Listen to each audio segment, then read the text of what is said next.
Knockers are fairy folk who dwell underground in mines and caves and mountains. Sightings of knockers above ground are as rare as hen's teeth, but it has been known to happen. I'm Kitty. Welcome to Fairy Encounters. I have some very strange sightings of knockers to show you today from England. And in a few weeks, I'm going to feature the experiences of a viewer in America, which are so amazing they'll quash any lingering doubt you might have about these underground fairies. So keep an eye out for that one. It's one of my all-time favourites. Encounters with knockers in mines have been recorded as long as miners have ventured underground with hammer and pick. And interactions with knockers in the mines in Cornwall and Wales are particularly abundant. Depending on who you ask, the knockers could be a friend to the miner or the greatest danger to his health or even his life. Many believe that these creatures will knock or thump on mine walls to guide miners to a particularly valuable load of tin, to alert miners of an impending collapse, or to warn them off if they were close to a cavern of water or gas. At the sound of the knocker's warning, canny miners would of course haul themselves out of there toot sweet.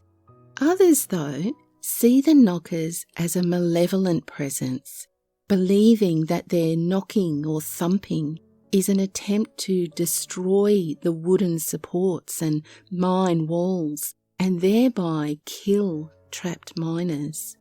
That's a terrifying prospect, and no doubt, but perhaps the truth lay somewhere in between. William Shepherd, a retired miner of Pendeen near St Just in Cornwall, shared his opinion of knockers in 1911. He said, "There are mine piskies which are not the knockers. I've heard old men in the mines say that they have seen them, and they call them the small people. It appears that they don't like company, for they are always seen singly. The knockers are spirits, as one might say. They are said to bring bad luck, while the small people may bring good luck." Another theory goes that the knockers are the ghosts of dead miners, and this explains why some of them are kindly while others appear to be vindictive. But fair to say, most believe that knockers are of the fairy realm. Indeed, their appearance resembles fairy that we have labelled as dwarves or goblins. We're confident of this too because some miners have even reported seeing these knockers above ground in daylight. There is an extraordinary recorded sighting of a group of Welsh knockers hard at work, which was published in 1813. William Evans, while crossing Beacon Mountain one morning, passed a fairy coal mine where fairies were busily at work. Some were cutting the coal, some carrying it to fill the sacks. Others were raising the loads upon the horses' backs, and so on. But all in the completest silence. Evans thought this a wonderful, natural thing and was considerably impressed by it. He was a person of undoubted veracity and, what is more, a great man in the world, above telling an untruth.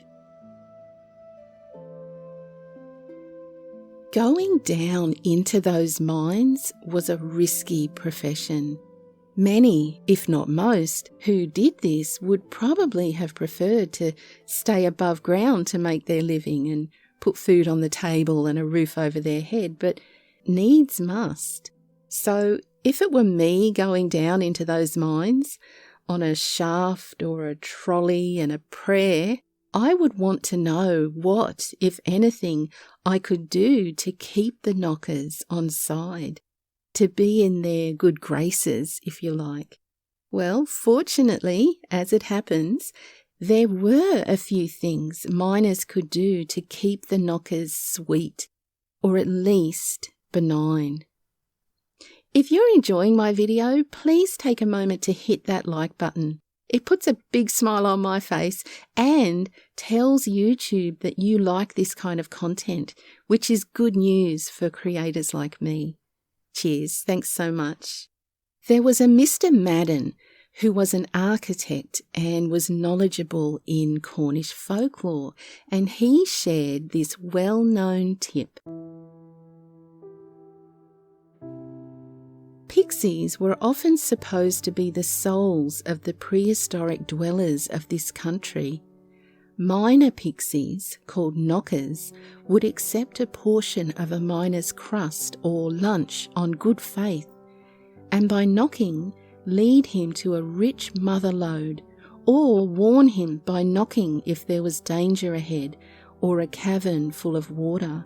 But if the miner begrudged the knocker a crust, he would be left to his own resources to find the lode, and, moreover, the knockers would do all they could to lead him away from a good lode. Well, that seems easy enough, doesn't it? Just pack a little extra lunch every day and leave some out for the knockers. But there is another thing can be done, or should I say should never be done, if you wish to avoid offending the knockers. It is said that knockers take great offence at any kind of cross brought into their minds. That is a Christian cross, worn around the neck or kept in the pocket. Miners were very careful to remove anything which might resemble a cross before going underground. And, once they were below, were mindful of how they positioned their tools too. Because if a miner were to accidentally place his pick and hammer in such a way as to form the shape of a cross, he puts himself and everyone else in the mine in danger of angering the knockers. Something you most certainly don't want to do. So vulnerable all the way underground. I can't help wondering why knockers would be so offended by the symbol of the cross. Perhaps fairies have no tolerance for human religions or the symbols of those religions being brought into their space. I wonder if this following story is a case of a miner who paid the price for wearing a cross. The Irish fetch have their parallel in Wales, a spectre of a person seen before his death. It never speaks and vanishes if spoken to. It has been seen many times by miners previous to a fatal accident in the mine. There was a miner who saw himself lying dead and horribly maimed in a phantom tram car led by a phantom horse and surrounded by phantom miners.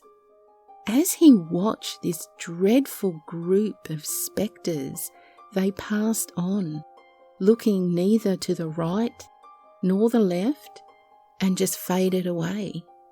The miner's dog happened to be with him, and he was just as frightened as his master at the sight, and ran howling into the darkness. Though deeming himself doomed, the miner continued to work in the pit, and as that night passed on and no harm came to him, he grew more and more cheerful, and was so bold, in fact, as to laugh at the superstition. The day he did this, a stone fell from the roof as he worked and broke his arm. As soon as he was recovered, he resumed work in the pit, and his death followed instantly. He was crushed by a massive stone. He was taken, maimed and dead in the tram along the road where his spectre had appeared, a mile below the play of sunshine and the wave of trees. Have knockers always dwelled underground? Perhaps they went underground to avoid us. Maybe they avoid the harsh sunlight, or are simply unsociable. They just like to keep their own company. Well, many of the old mines are closed now, and I can't help thinking that this probably pleases these underground fairy folk. They can now, for the most part, live undisturbed. So what do you think?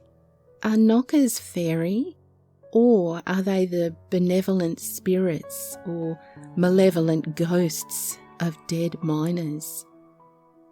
Who can say for absolute certain, but the many miners who have been down there, all the way down there in those narrow, dark tunnels and caverns, have experienced something very real, sensory and palpable.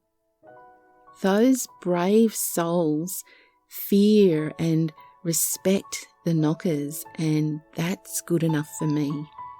Are you subscribed to my channel? Best check you are and have all notifications selected too, because I have some ripper videos lined up for you. I can't wait for you to see them. Until next time, stay curious and be kind. Cheerio!